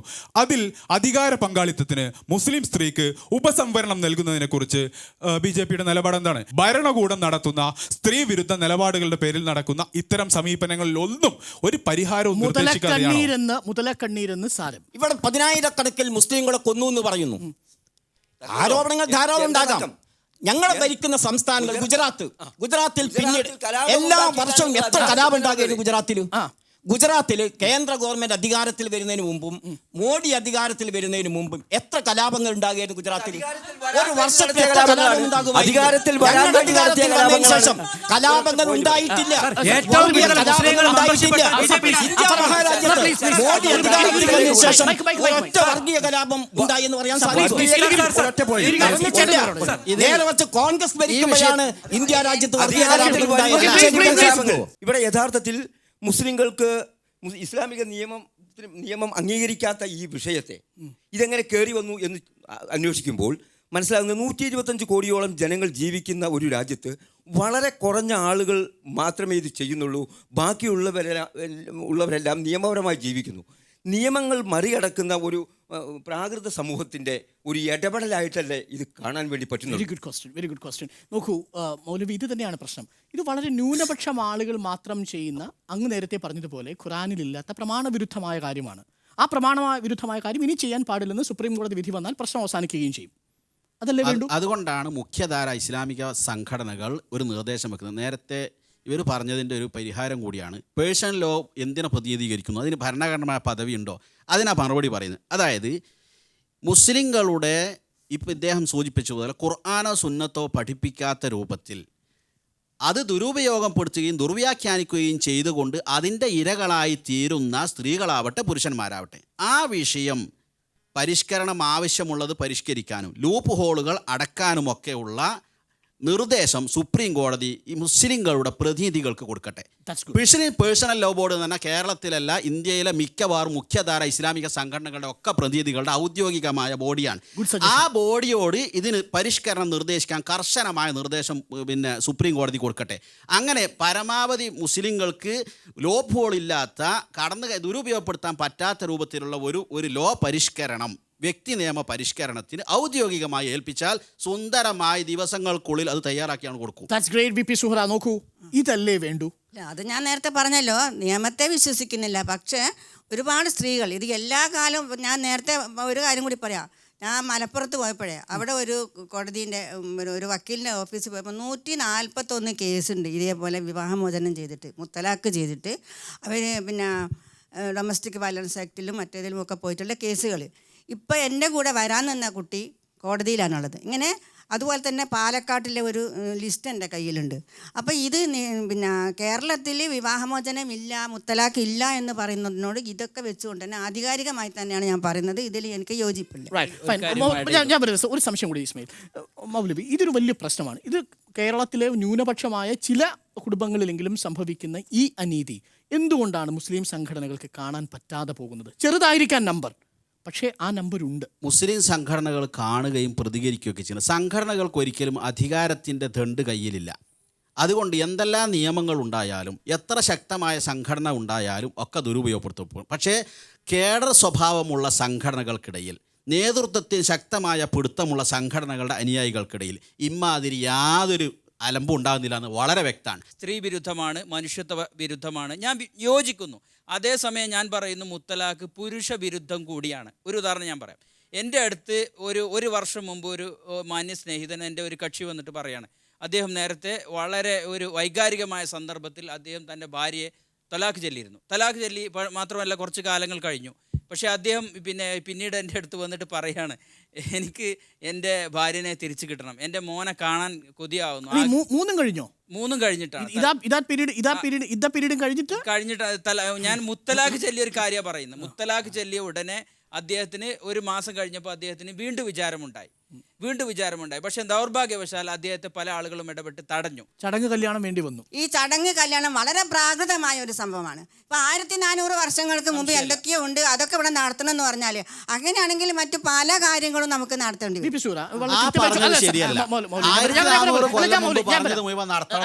1400 കൊല്ലം മുമ്പ് നടത്തിയിട്ട് മനുഷ്യർ ദുരിതം അനുഭവിച്ച ഏതെങ്കിലും ഒന്നിന്റെ ഉദാഹരണം പറയും. അതിനെ ദുരുപയോഗപ്പെടുത്തിക്കൊണ്ടും ദുർവ്യാഖ്യാനം ചെയ്തുകൊണ്ടും പിൽക്കാലത്ത് നടത്തിയ ആളുകളെ പറ്റി നിങ്ങൾ പറഞ്ഞോളൂ. 1400 കൊല്ലം മുമ്പ് ഇവിടെ നടപ്പാക്കുന്നതാണ്. 1400 മുമ്പ് ചികിത്സക്ക് ഫലിച്ച ഒരു മരുന്ന് ഇപ്പോൾ ഫലിക്കുമെങ്കിൽ ഇപ്പോൾ ഫലിക്കണം. പക്ഷേ അതിന് തകരാറുണ്ടെങ്കിൽ അതാ പറയേണ്ടത്. ഈ ചടങ്ങ് കല്യാണത്തെക്കുറിച്ച് അഭ്യൂഹങ്ങൾ മാത്രമാണ് ചിലപ്പോഴെങ്കിലും കേൾക്കുന്നത്, പുറത്തത് കാര്യമായി വരാറില്ല. നിലവിൽ കേരളത്തിൽ കഴിഞ്ഞ 10 വർഷത്തിനിടയിൽ ചടങ്ങ് കല്യാണം നടന്നിട്ടുണ്ട്? അത് എൻ്റെ അറിവിലില്ല. പക്ഷേ എൻ്റെ ഒരു സുഹൃത്ത് ഈ അടുത്ത കാലത്ത് കുറച്ച് സർവേ നടത്തുന്നുണ്ടായിരുന്നു ഉത്തരേന്ത്യയിലൊക്കെ. എന്നിട്ട് അവരെന്നെ വിളിച്ചിട്ട് പറയാണ്, സുഹൃത്ത, ഞാനിവിടെ കണ്ടത് കംപ്ലീറ്റ് 14-15 വയസ്സും പ്രായമുള്ള കുട്ടികൾ ഈ രണ്ടാമത്തെ ഹലാല നടത്തുന്ന ഒരുപാട് കുട്ടികളുണ്ട്. ഞാൻ ഇവിടെ എന്താ ചെയ്യേണ്ടതെന്ന് അറിയുന്നില്ല. ഇവിടെ നമ്മളൊരു സംഘടന ഉണ്ടാക്കിയാലോ എന്നൊക്കെ അവരെന്നെ വിളിച്ച് ചോദിക്കുക. കാരണം നമ്മളെ കേരളത്തിന് പുറത്ത് ഈ ശൈശവ വിവാഹം വിവാഹമോചനം മാസ്റ്റർക്ക് ഈ വിഷയത്തിൽ ചടങ്ങ് കല്യാണവുമായി ബന്ധപ്പെട്ട് നിലവിൽ കഴിഞ്ഞ 10 വർഷത്തിനിടയിൽ ഒരൊറ്റ കാര്യം പോലും കേരളത്തിൽ റിപ്പോർട്ട് ചെയ്തിട്ടില്ലെങ്കിൽ പിന്നെ എന്തുകൊണ്ടാണ് നിങ്ങൾ അതിനെതിരെ സംസാരിക്കുന്നത്? അല്ല, ഒരു കാര്യം എന്ന് വെച്ചാൽ നമ്മൾ ഈ മുസ്ലിം വ്യക്തി നിയമം ഉയർത്തിപ്പിടിക്കുന്ന ആളുകൾ പ്രധാനമായിട്ട് 3 കാര്യത്തിനാണ് ഊന്നൽ കൊടുക്കുന്നത്. ഒന്ന് വിവാഹമോചനം, സ്വത്തവകാശം. ശരീഅത്തും വേണ്ട, വ്യക്തി നിയമവും വേണ്ട, ഒന്നും വേണ്ട. ഈ വിവാഹമോചനവും സ്വത്തവകാശവും കഴിഞ്ഞാൽ എല്ലാമായി എന്നുള്ളതാണ്. ആ ഉള്ളതും നഷ്ടപ്പെടുത്താൻ ശ്രമിക്കുന്നതുകൊണ്ടാണ് ഞങ്ങൾ ശബ്ദിക്കുന്നത്. ഇവിടെ എല്ലാവർക്കും വേണമെന്ന് തുല്യമായിട്ട് ഇസ്ലാമിക നിയമം പറയുന്നു, മുത്തലാഖിനേക്കാൾ ഭീകരമായി ചടങ്ങ് കല്യാണം നാട്ടിൽ നിലനിൽക്കുന്നു. ഇതാണ് വ്യാജ പ്രചാരണം എന്ന് പറയുന്നത്. നമ്മുടെ നാട്ടിൽ കിളിചുണ്ടൻ മാമ്പയം എന്ന സിനിമ, മലപ്പുറം ജില്ലയിൽ നിന്നാണ് ഞാൻ വരുന്നത്, ഏറ്റവും കൂടുതൽ മുസ്ലിങ്ങൾ താമസിക്കുന്ന ജില്ല.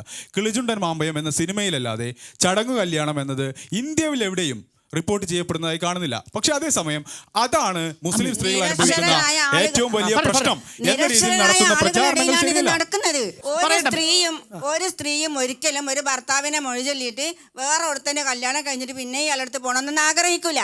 പക്ഷേ ഇത് പുറത്ത് വരാത്തതിന്റെ പ്രധാന കാരണം എന്താന്ന് പറഞ്ഞാൽ ഇതാണ്. നിരക്ഷരരായ ആളുകളാണ്, നിർധനരായ ആളുകളാണ്, അവരിലാണ് ഇതൊക്കെ കൂടുതൽ നടക്കുന്നത്. നമ്മളൊന്ന് മനസ്സിലാക്കണം.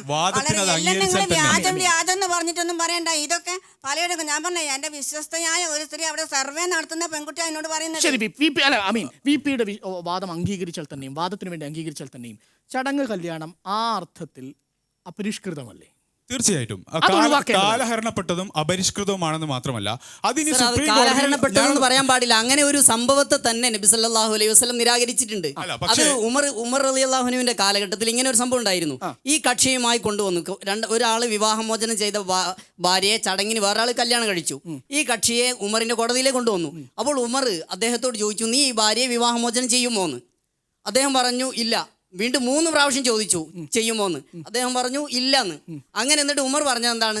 താങ്കൾ ഈ സ്ത്രീയെ വിവാഹമോചനം ചെയ്തിട്ടുണ്ടായിരുന്നെങ്കിൽ വാളായിരിക്കും നിന്നോട് മറുപടി പറയാമെന്ന്. കാരണം അദ്ദേഹത്തിന്റെ തല ഛേദിക്കുമെന്നാണ് പറഞ്ഞത്. എന്ന് പറഞ്ഞാൽ ചടങ്ങ് കല്യാണം ആദ്യം മുതലേ ഇസ്ലാമിക ശരീഅത്തിലില്ല. നേരത്തെ ബാലകൃഷ്ണൻ സാർ പറഞ്ഞൊരു കാര്യം, ബാലകൃഷ്ണൻ സാർ പറഞ്ഞു ഇസ്ലാമിലെ ശരീഅത്തിലെ ഈ 3 കാര്യങ്ങൾക്ക് മാത്രമേ മുസ്ലിങ്ങൾക്ക് താല്പര്യമുള്ളൂ എന്ന്. തീർച്ചയായിട്ടും അദ്ദേഹത്തിന് മുസ്ലിങ്ങളെ കുറിച്ചുള്ള ധാരണക്കുറവാണത്. കാരണം ഇസ്ലാമിലെ ശരീഅത്തിൽ ഒരുപാട് കാര്യങ്ങളുണ്ട്, വിശ്വാസ കാര്യങ്ങളുണ്ട്, അനുഷ്ഠാന കാര്യങ്ങളുണ്ട്. ഒരു വ്യക്തിക്ക് സ്വന്തം വ്യക്തി തലത്തിൽ അനുഷ്ഠിക്കാവുന്ന ഒരുപാട് കാര്യങ്ങളുണ്ട്. എന്നാൽ സമൂഹവുമായി ബന്ധപ്പെട്ട കാര്യമാണ് ഈ വിവാഹം, അതേപോലെ തന്നെ വിവാഹമോചനമൊക്കെ. ഇതിന് തീർച്ചയായിട്ടും ഒരു സാമൂഹികമായ ഒരു ചുറ്റുപാട് കൂടി വേണം. അവിടെ വിഷയം വിവാഹം ഒരു സൊസൈറ്റൽ അല്ലെങ്കിൽ സാമൂഹികമായ കരാറാണെങ്കിൽ ഈ വിവാഹമോചനത്തിന്റെ കാര്യത്തിലും തലാഖാണെങ്കിലും എന്തുകൊണ്ട് ആ തരത്തിലുള്ള ഒരു സോഷ്യൽ കൺട്രോൾ സിസ്റ്റം ഇല്ല, അല്ലെങ്കിൽ നിലനിൽക്കുന്നില്ല എന്നുള്ളതാണ് പ്രധാനപ്പെട്ട വിഷയം. കൃത്യമായ മറുപടി പറയുന്നുണ്ട്. ഖുർആൻ വിവാഹമോചനത്തെ പറ്റി പറഞ്ഞപ്പോൾ നിങ്ങളുടെ കൂട്ടത്തിൽ നിന്ന് 2 സാക്ഷി, ഖുർആന്റെ കൃത്യമായ ത്വലാഖ് എന്ന അധ്യായത്തിൽ നിങ്ങളുടെ കൂട്ടത്തിൽ നിന്ന് 2 സാക്ഷികളെ നിങ്ങൾ വെക്കൂ. നീതിമാന്മാരായ സാക്ഷികൾ, ഏതെങ്കിലും കോന്തന്മാർ പറ്റൂല. ഞാൻ എൻ്റെ ഭാര്യയെ വിവാഹമോചനം ചെയ്യാൻ പോവുകയാണ് എന്ന് പറഞ്ഞ് അദ്ദേഹത്തിൻ്റെ മുമ്പിൽ 2 പേരുടെ മുമ്പിൽ ബോധ്യപ്പെടുത്തി അവർ അംഗീകരിക്കണം. ഇത് ഖുർആൻ പറഞ്ഞതാണ്. ആ നിയമം കൊണ്ടുവരൂ. കാരണം യൂറോപ്യൻ ഫത്വ കൗൺസിൽ, ഈജിപ്തിലൊക്കെ ആ നിയമം ഉണ്ട്.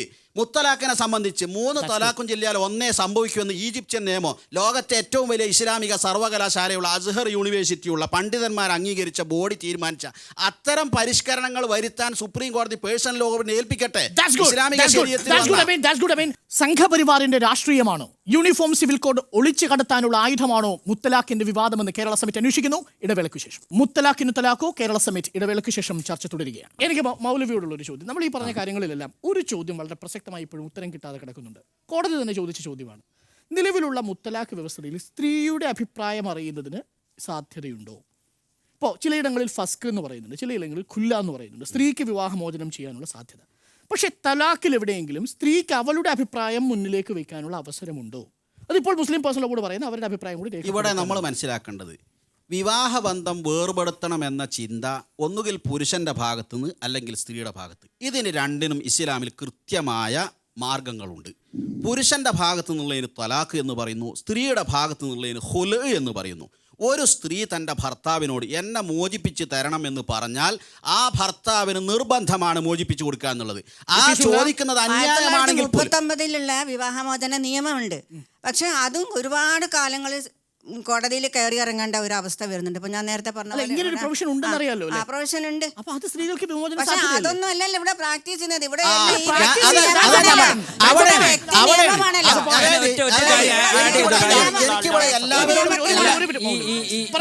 ഡിസൊല്യൂഷൻ ഓഫ് മുസ്ലിം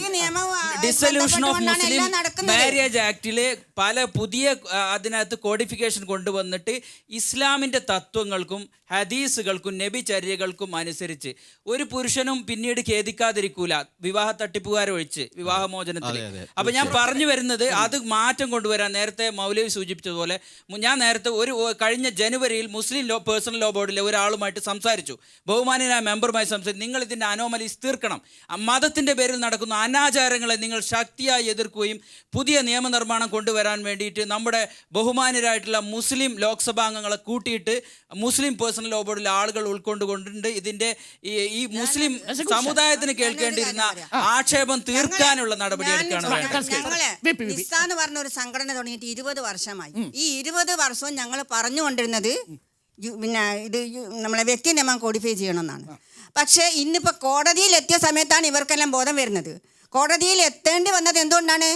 ഇത്രയും കാലം സ്ത്രീകൾ അനുഭവിച്ചു കൊണ്ടിരുന്ന കാര്യങ്ങൾ അവർ തന്നെ കോടതിയിലേക്ക് ബാലകൃഷ്ണൻ മാഷോട് ഒരു ചോദ്യം ചോദിക്കാണ്.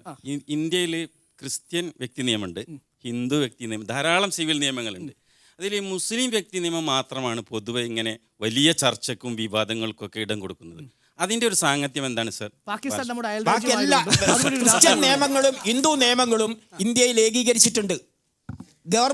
ഗവൺമെന്റ് കൊണ്ടുവന്ന നിയമത്തിന്റെ അടിസ്ഥാനത്തിൽ തന്നെയാണ് ക്രിസ്ത്യാനികളും അതുപോലെ തന്നെ ഹിന്ദുക്കളും നിയമത്തെ കൈകാര്യം ചെയ്യുന്നത്.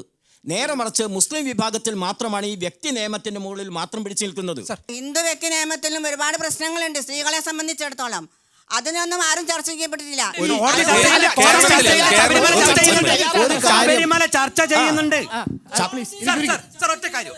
സതി നിരോധിച്ചിട്ടുണ്ട്, ശബരിമല ചർച്ച ചെയ്യുന്നുണ്ട്.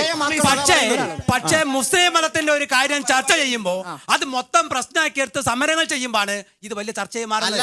അതല്ല, സംവാദങ്ങൾ നടക്കുകയാണെങ്കിൽ ഈ തരത്തിലുള്ള സംഘർഷങ്ങൾ നടക്കൂല, ചർച്ചകൾ ചെയ്യൂല. എന്റെ സംശയം, ഹിന്ദു സിവിൽ കോഡിന്റെ പരിഷ്കരണവുമായി ബന്ധപ്പെട്ട് സ്വാതന്ത്ര്യത്തിന് മുൻപും സ്വാതന്ത്ര്യലബ്ധിക്ക് ശേഷവും നടന്ന ചർച്ചകളിൽ എത്ര ഇസ്ലാമിക പണ്ഡിതന്മാരുടെ അഭിപ്രായം നിങ്ങൾ ചോദിച്ചിട്ടുണ്ട്? എത്ര ക്രിസ്തീയ വിശ്വാസികളുടെ അഭിപ്രായം നിങ്ങൾ ചോദിച്ചിട്ടുണ്ട്? ഈ ഹിന്ദു സിവിൽ കോഡിന്റെ പരിഷ്കരണം ഹിന്ദു സമുദായത്തിനുള്ളിൽ നടന്നുവെങ്കിൽ ഇസ്ലാമിക സമുദായത്തിന്റെ പരിഷ്കരണവും നടക്കേണ്ടത് ഇസ്ലാമിക സമുദായത്തിനുള്ളിലാണ്. തീർച്ചയായിട്ടും. പക്ഷേ അവർക്കത് സാധിക്കാത്തത് കൊണ്ടാണ് നമ്മൾ ചോദിക്കുന്നത് കേരള നിയമസഭയിൽ ഔദ്യോഗികമായി വിവാഹമോചനം വിവാഹമോചനം ആവശ്യമാണ്, ഒരു അനിവാര്യ ഘടകമാണ്. ഇതല്ല. ഇത് ഞാൻ ചോദിക്കട്ടെ, മഞ്ചേരിയിൽ ഈയിടെ ഞാൻ പത്രത്തിൽ വായിച്ചു, മലപ്പുറം ജില്ലയിൽ അരീക്കോട്ട് ഒരു കേസ്. ഭർത്താവ് പോസ്റ്റ് ചെയ്തു രജിസ്റ്റേർഡ് കത്ത് 3 തലാക്ക്. കോടതി ഇന്നലെ വിധിച്ചില്ലേ, 2-3 ദിവസം മുമ്പ് ഒരു വിധി വന്നില്ലേ? കോടതി ആ സ്ത്രീക്ക് അനുകൂലമായി വിധിച്ചു. മുസ്ലിം വ്യക്തി നിയമത്തിന്റെ അടിസ്ഥാനത്തിലല്ലേ മസ്ലേ?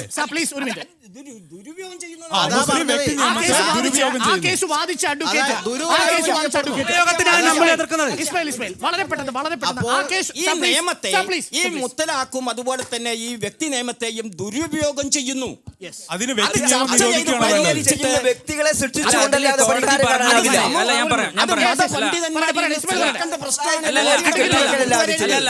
മുസ്ലിം സമൂഹത്തെ നിങ്ങൾ മൊത്തം അധിക്ഷേപിക്കുന്നത് ശരിയല്ല. ഞാൻ പറയുന്ന ഒരു കാര്യം, അതിൽ കോടതി പറഞ്ഞാണ് there shall be a reasonable cause for effecting a Muslim divorce എന്ന് പറഞ്ഞത്. അത് ഖുർആനിക് ഇൻജക്ഷൻ അനുസരിച്ചാണ് പറഞ്ഞിട്ടുള്ളത്. അപ്പോൾ അതുകൊണ്ട് തന്നെ മാത്രമല്ല അതിൽ ഒരുപാട് സംഗതികളുണ്ട്. കുറെ ആ ഒരു കേസ് മാത്രം ഡിസ്കസ് ചെയ്യാൻ it will take long time. ഒരു സ്ത്രീയുടെ സുരക്ഷയ്ക്ക് വേണ്ടിയാണ് വിവാഹമോചനം, ഈ മുത്തലാഖ് എന്ന് പറയുന്ന ഘട്ടം തന്നെ ഉണ്ടായത്.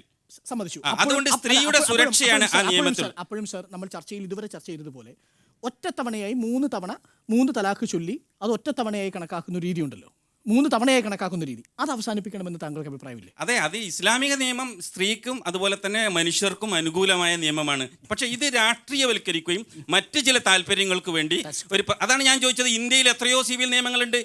മുസ്ലിം സിവിൽ നിയമത്തെക്കുറിച്ച് മാത്രം ഇങ്ങനെ വിവാദങ്ങൾ സൃഷ്ടിക്കുന്നതിന്റെ അർത്ഥം എന്താണ്? അത് ബോധപൂർവമായ രാഷ്ട്രീയ അജണ്ടയുടെ ഭാഗമാണ്.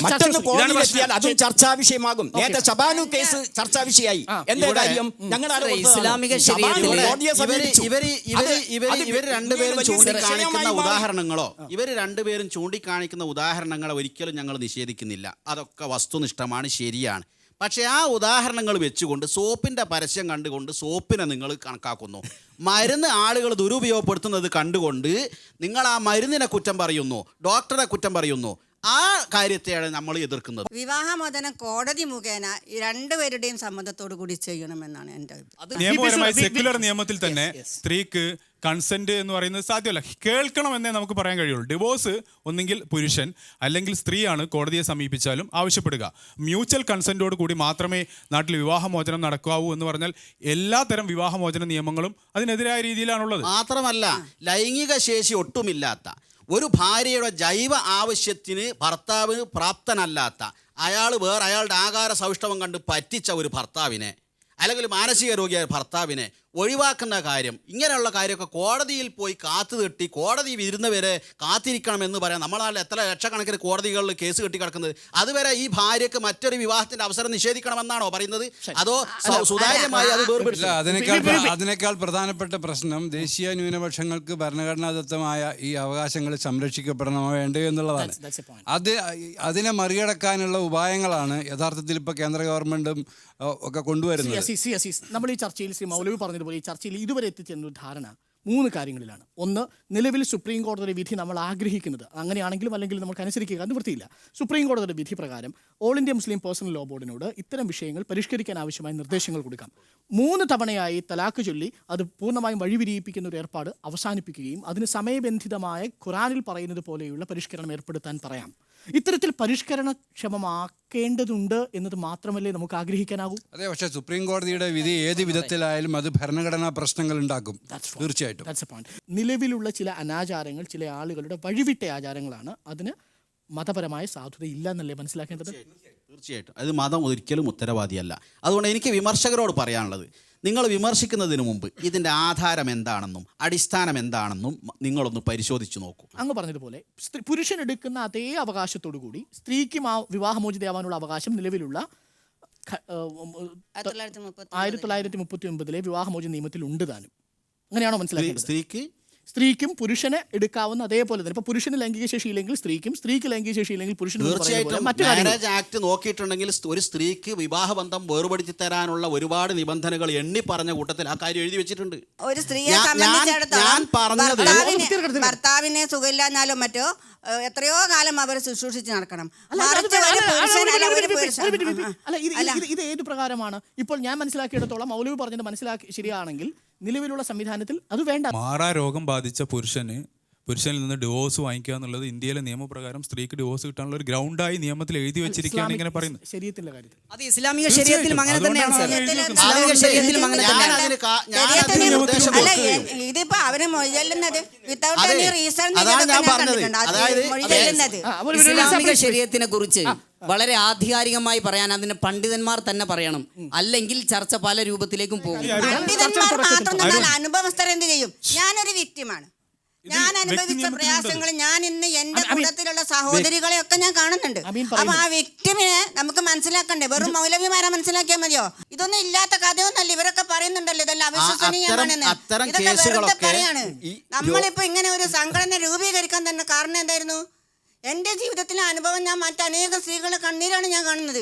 ടീച്ചറുടെ അനുഭവങ്ങളെ ബഹുമാനിച്ചുകൊണ്ടും പിന്നെ അവരുടെ പ്രവർത്തനങ്ങളെയൊക്കെ ആദരിച്ചുകൊണ്ടും തന്നെ ഞാൻ പറയട്ടെ, ഇന്ത്യയിലെ ഫെമിനിസ്റ്റുകൾ, നിവേദിത മേനോനെ പോലുള്ള, ഫ്ലാഗിയ ആഗ്നസിനെ പോലുള്ള ലീഗൽ സ്കോളേഴ്സ് ആയിട്ടുള്ള ഫെമിനിസ്റ്റുകൾ ഇക്കാര്യത്തിൽ എടുക്കുന്ന നിലപാടുകൾ VP സുഹറയിൽ നിന്ന് ഭിന്നമായി ഇന്ത്യയിൽ വരുന്ന മുസ്ലിം പെൺകുട്ടികളുടെ സംഘടനകൾ എടുക്കുന്ന നിലപാടുകൾ ഇതിൽ നിന്ന് വ്യത്യസ്തമാകുന്നതിൻ്റെ ഒരു കാരണം കൂടി നമ്മൾ പഠിച്ചു നോക്കണം. അതായത് വ്യക്തി നിയമത്തിന് ധാരാളം പ്രശ്നങ്ങളുണ്ട്. മുസ്ലിം സമൂഹത്തിൽ സ്ത്രീ വിരുദ്ധമായ നിലപാടുകളുണ്ട്. അത് പക്ഷേ മുസ്ലിം സമൂഹത്തിൻ്റെ മാത്രം പ്രശ്നമായിട്ടല്ല, അത് മുസ്ലിം സ്ത്രീക്ക് ഒരു ഗുണവും ചെയ്യില്ലെന്നും, മറിച്ച് അത് എല്ലാ വ്യക്തി നിയമങ്ങളിലും പ്രശ്നമുണ്ടെന്നും, വ്യക്തി നിയമങ്ങളിൽ മാത്രമല്ലെന്നും, അത് സമൂഹത്തിൻ്റെ തന്നെ പുരുഷാധിപത്യത്തിൻ്റെ പ്രശ്നമാണെന്നുമുള്ള തിരിച്ചറിവിൽ ഇത് മുസ്ലിം വ്യക്തി നിയമത്തെ മതാഖ്യാനങ്ങളെയും മാത്രം ടാർഗറ്റ് ചെയ്തുകൊണ്ടുള്ള പ്രചാരണങ്ങളെ ചോദ്യം ചെയ്യുന്ന തരത്തിൽ ഉള്ള എഴുത്തുകൾ മുസ്ലിം സ്ത്രീകളുടെ ഭാഗത്തു നിന്നുണ്ടായിട്ടുണ്ട്. അവരുടെ പ്രതിനിധികൾ ഇത്തരം ചർച്ചകളിൽ നിന്ന് ഇല്ലാതാകുന്നു, അറിഞ്ഞോ അറിയാതെയോ ഇല്ലാതാകുന്നത് യഥാർത്ഥത്തിലുള്ള പ്രശ്നങ്ങളെ, മുസ്ലിം സ്ത്രീകളുടെയും പൊതുവെ സ്ത്രീ സമൂഹത്തിൻ്റെയും പ്രശ്നങ്ങളെ അഡ്രസ്സ് ചെയ്യുന്നതിൽ നിന്ന് ഒഴിഞ്ഞു മാറുന്ന അവസ്ഥയാണ് ഉണ്ടാകുന്നത് എന്ന് പറയാതിരിക്കാൻ നിർവാഹമില്ല. അനുവദിക്കപ്പെട്ടതിൽ ഏറ്റവും വെറുക്കപ്പെട്ടതാണ് തലാഖെങ്കിൽ ആ തലാഖ് നമുക്ക് ഉപേക്ഷിച്ചുകൂടെ എന്നൊരു ചോദ്യമുണ്ട്. പക്ഷേ അപ്പോഴും ഒരു സേഫ്റ്റി വാൽവായി, ഒരു സുരക്ഷാ വാൽവായി ഈ തലാഖിൻ്റെ സംവിധാനങ്ങൾ മതപരമായും സാമൂഹിക നീതിപരമായും അവിടെ ഉണ്ടാവണം. വിവാഹമോചനം ഒരു സാധ്യത കൂടിയാണ് ചില അവസരങ്ങളിലെങ്കിലും. അതിന് പരിഷ്കരണ യോഗ്യമായ തലത്തിലുള്ള നിയമങ്ങൾ നിർമ്മിക്കാനുള്ള അവകാശം അതാത് സമുദായത്തിനാണെന്ന് സുപ്രീം കോടതി തിരിച്ചറിഞ്ഞുകൊണ്ടുള്ള വിധി ഉണ്ടാകുമെന്ന് കരുതുന്നു.